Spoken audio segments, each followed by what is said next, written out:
I drove up to my mountain cabin to prepare it for rental, expecting an empty house and a quiet meeting with the realtor. Instead, I found my daughter-in-law's parents inside, drinking my wine, eating on my heirloom table, and laughing with three relatives like they owned the place. Brenda smiled and said Sarah told us we could stay. This house will be hers eventually anyway. I didn't yell. I didn't explain myself. I just looked at the mess turned around and decided everyone was about to learn the difference between family and ownership. I pulled up to my cabin in the Blue Ridge Mountains, spare key gripped tightly in my hand. My plan for the day was simple: meet with the real estate agent and get the place staged for a long-term rental. But as I turned the lock, I didn't find silence. I heard loud laughter and the unmistakable clink of glassware. Stepping into the living room, I froze. There sat my daughter-in-law, Sarah's parents, Brenda and Larry, along with three of their cousins. They were lounging on my furniture, toasting each other with my best bottle of Cabernet.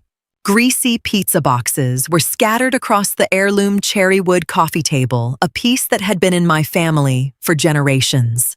Brenda looked up at me and let out a sharp laugh, not even bothering to stand. "Diane, what are you doing here? Sarah told us we could crash here for a few weeks. I mean, the place was just sitting empty, right?" I felt a sharp sting in my chest. It wasn't grief. It was pure, cold disappointment in my son, Jason. He knew exactly what this house meant to me. He knew I was counting on the rental income for my retirement fund. I didn't say a word. I didn't scream, and I didn't ask for an explanation. I walked into the kitchen and surveyed the damage, a sink full of crusty dishes and crumbs everywhere. Brenda followed me, swirling her wine. "Don't get your feathers ruffled," she said with a smirk. "Sarah said the house is basically going to be hers and Jason's eventually anyway.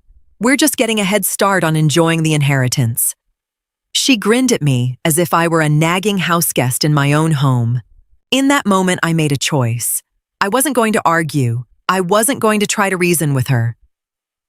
I'm 68 years old. I have plenty of patience for painting and gardening, but I don't have a single second left for disrespect. I turned around without a word and walked out. Brenda yelled after me, asking if I could at least take the trash out on my way. They thought I had given up. They thought quiet Diane was going home to have a good cry. They had no idea I was already mentally auditing every single bank authorization I had ever signed. On the drive back to Charlotte, Jason called 3 times. I let it ring. My son isn't a bad person, but he's like putty in Sarah's hands. He avoids conflict by giving away my generosity. When I got back to my townhome, I made a cup of tea. My house was quiet, orderly, and mine. I intended to keep it that way. Sarah had always mistaken my silence for weakness. She managed the family budget, she dictated Jason's career moves, and she had already started claiming my furniture. "That piece is a bit dated, Diane," she'd say, while eyeing my antiques. I used to just nod. But today, the thread snapped. I sat down at my desk and opened my laptop. I logged into the joint savings account I had set up for Jason and the grandkids. It was my money, $60,000, intended as a down payment for their first house. Jason had signatory power, but legally, the principal was mine. I transferred every cent back into my private account. It wasn't theft. It was the revocation of a gift that was no longer appreciated. Next, I messaged the cleaning service I'd used for the cabin for years. I canceled their sessions for the next month. If Brenda and her crew wanted to live there, they could scrub their own filth. I also logged into my utility portal and canceled the autopay for the cabin. Electricity, water, gas, by next month, the accounts would be closed. I set my tablet aside and took a deep breath. My pulse was steady. The hardest part was still to come. The conversation where Sarah realized the inheritance was officially off the table. The next morning, Sarah was at my door. She burst in without knocking, her face flushed red. "Diane, what the hell was that yesterday? My mother is devastated. You just walked out without saying a word. They feel completely unwelcome." I calmly continued watering my African violets. I didn't even look up. "They are unwelcome, Sarah. It's my house." Sarah let out a scoffing laugh. "We're family, Jason. And I agreed they could stay there. We thought you'd be happy the house was being used." I set the watering can down and looked her dead in the eye. "Jason has no right to give away my property, and neither do you." Sarah crossed her arms. "You're being so selfish. That house is going to be ours anyway. Why are you making such a drama out of this?" "Later isn't now," I said quietly. "And whether it will ever be yours is a decision I make every single day." Sarah snorted. "Speaking of decisions, Jason saw the savings account is empty." "What is that about?" "We were supposed to sign the contract for the new house next week." I sat down at the kitchen table and pointed to the chair across from me. She stayed standing. "That money was a gift with strings attached," I explained. "The string was mutual respect.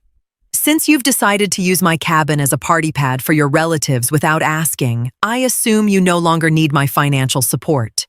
You're clearly independent enough to manage my assets, so you can manage your own down payment."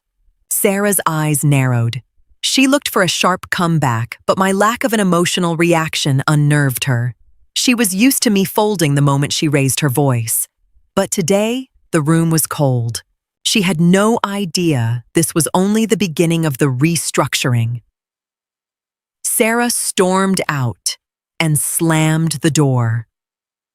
A few hours later, Jason showed up. He looked exhausted, his shoulders slumped. He sat in the kitchen, in the exact spot where he used to do his homework as a kid. "Mom, does it have to be like this? Sarah is losing it. Her parents won't leave the cabin, and now we don't have the money for the house." I pushed a plate of cookies toward him. "Jason, did you give them the key?" He avoided my gaze. "Sarah said it would be fine. They just needed a change of scenery." I nodded slowly. "And did you ask them why they're drinking my wine and damaging my furniture?" Jason was silent. He knew he was in the wrong. "I've already hired a realtor," I said. "The first walkthrough for long-term tenants is next week. Your in-laws need to be out by Sunday night." Jason shook his head. "They can't do that. Brenda already unpacked everything. They said they're staying for at least 3 weeks. I gave him a thin smile. "Then they'll be sitting in the dark, starting Monday. I've canceled the utilities." Jason looked at me horrified. "You can't do that." "I can, Jason. My name is on the bills. I am not paying for a vacation for people who laugh at me in my own home." I stood up, ending the conversation. I didn't give him a chance to beg or negotiate. I had set the deadline. That night, I slept better than I had in years. I had spent so long trying to keep the peace, but peace based on being a doormat isn't peace at all. As I lay in bed, I planned my next move. If they thought I was just grandma with the checkbook, they were about to learn a lesson in boundaries. On Sunday, I was driving back to the mountains not to argue, but to change the locks. I drove up to the cabin Sunday evening. I had a locksmith meet me at the gravel driveway. As I pulled up, the lights were blazing in the living room. I could hear music. They still thought I was bluffing. I got out of the car, thanked the locksmith, and walked to the door. Brenda opened it wearing a bathrobe and holding a glass of red wine. "Diane, back again. We told you we're staying through the month." I ignored her and stepped inside, followed by the locksmith. "What is this? Who is "This man," Brenda shrieked. I answered calmly, "This is Mr. Miller. He's here to change the deadbolts on the front and back doors." Larry appeared behind Brenda, looking visibly tipsy. "You can't kick us out. It's Sunday night." I checked my watch. "It's 8 p.m. You have exactly 30 minutes to pack your bags. Anything left in this house after that will be considered trash or donated to Goodwill tomorrow morning." The locksmith was already unscrewing the hardware. The metallic grinding sound drowned out Brenda's screeching. They scrambled for their phones, calling Sarah. I could hear her screaming through the speakers that I had gone insane. But I just stood in the hallway, hands in my coat pockets, watching the scene like a neutral observer. The emotion was gone. It was just logistics now. In the chaos, Brenda began frantically stuffing her clothes into plastic bags. Larry cursed while looking for his shoes. They had no power over me because I had stopped asking for their approval. Once the new locks were in and the 5 of them were standing on the driveway with their luggage in the chilly night air, Mr. Miller handed me the new keys. I locked the door from the inside and turned off the porch light. I watched through the window as they stood there fuming before finally piling into their cars. Silence returned. Real silence. Monday morning, I met the realtor. The house was a mess, but the structure was fine. I hired a professional cleaning crew and had a separate lock installed on the wine cellar. When I got back to Charlotte, Jason was waiting in my hallway. He looked like he hadn't slept in 48 hours. "Mom, what did you do? Brenda and the others had to check into a cheap motel. Sarah has been screaming at me for hours. She says you humiliated them." I opened my door and let him in. "I didn't humiliate anyone, Jason. I protected my property. If your wife wants to host her parents, she can do it in her own apartment or pay for their hotel herself." Jason sat at the table. "We don't have money for a hotel and the down payment for the house. The closing costs are due. If we don't pay, we lose the house." I sat across from him. "That's unfortunate. But since you're both adults and Sarah feels she's the CEO of your lives, I'm sure you'll find a way. Maybe her parents can help out." Jason laughed bitterly. "You know they don't have a dime. They live way beyond their means." I nodded. "Exactly like you were planning to do with my money. Jason, I'm willing to help, but under new terms. I'm not financing a life where Sarah dictates the rules, and I'm just the ATM. I laid a paper on the table. I drafted it that morning. It wasn't a complex legal document, just a private agreement. I will release the down payment funds, but the mountain cabin will be managed by a rental agency from now on. Neither of you gets a key.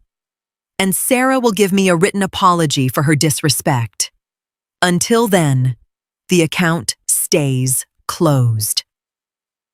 Jason stared at the paper. He knew Sarah would rather bite her tongue off than apologize, but he also knew I wasn't budging. For the next 2 weeks, there was radio silence. Sarah tried a different tactic. She sent me photos of the grandkids and messages about how much they missed their Nana. It was classic manipulation. It hurt not to see them, but I knew giving in now would ruin everything. I replied briefly, "I miss them too. As soon as the business with the cabin is settled, I'd love for them to visit." Then came the day the option on their new house expired. Jason called me, his voice shaking. "Mom, Sarah won't apologize. She says you're a tyrant. We lost the house. The sellers backed out." I felt a brief pang of sadness for my son, but I held firm. "That was your choice, Jason.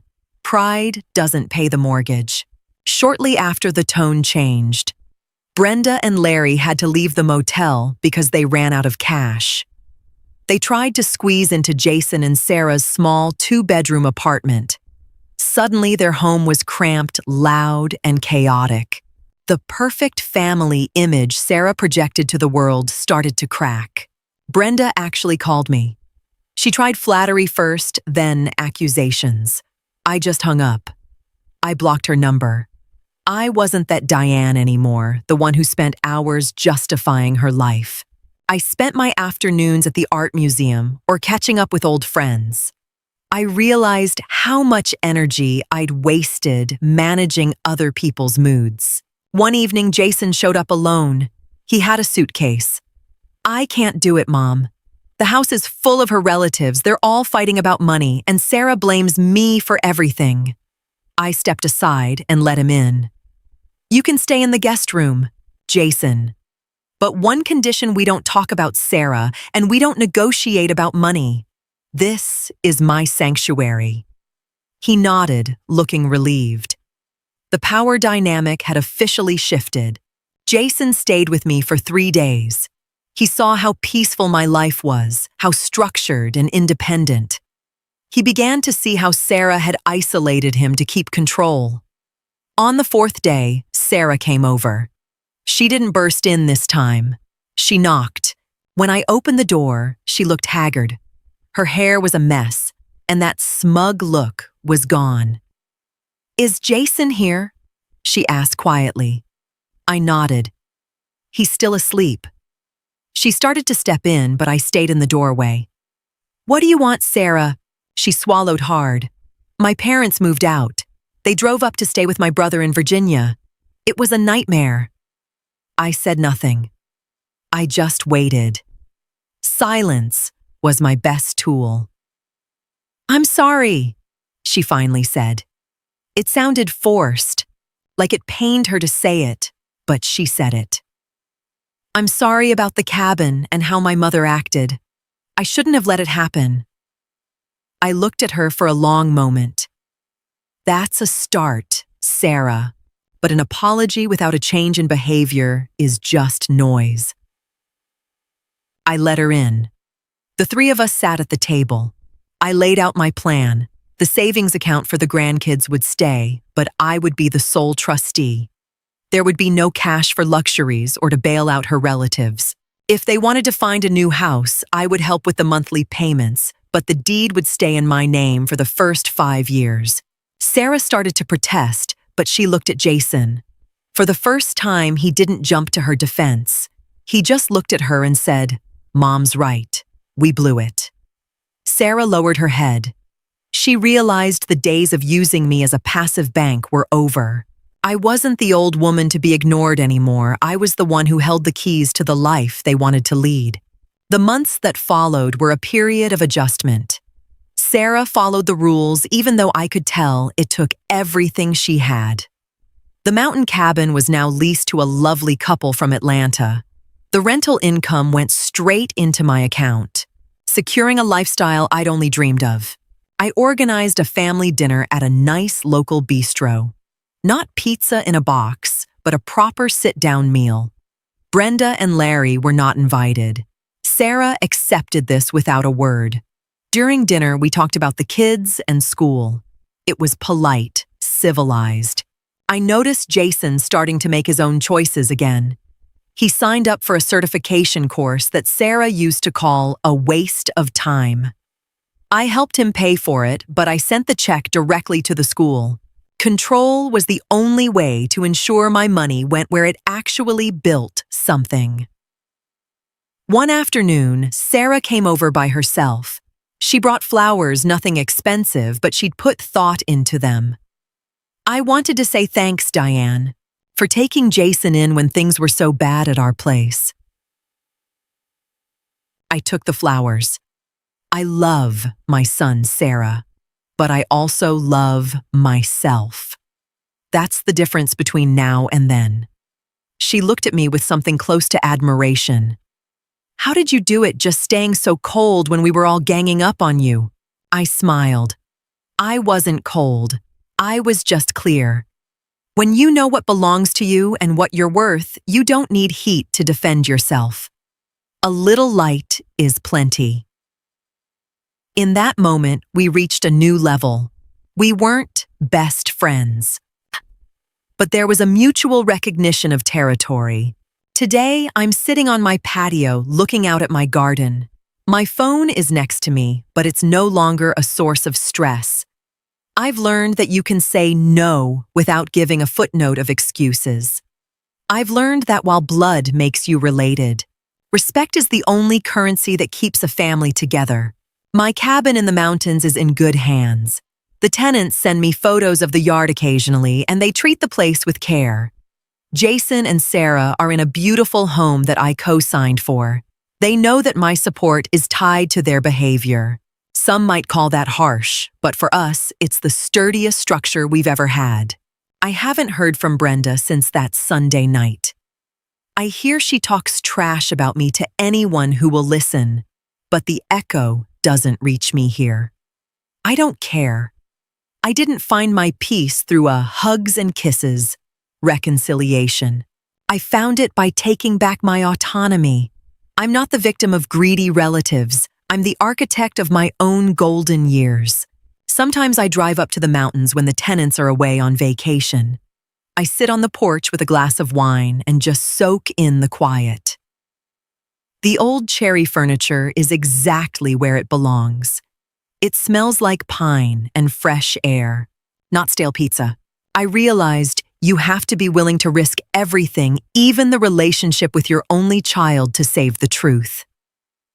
Jason respects me more now than he ever did, because I showed him what a person with a backbone looks like. I'm Diane. I'm 69 years old, and I'm never giving away my keys again. I'm free, and that freedom is the best inheritance I could ever leave myself.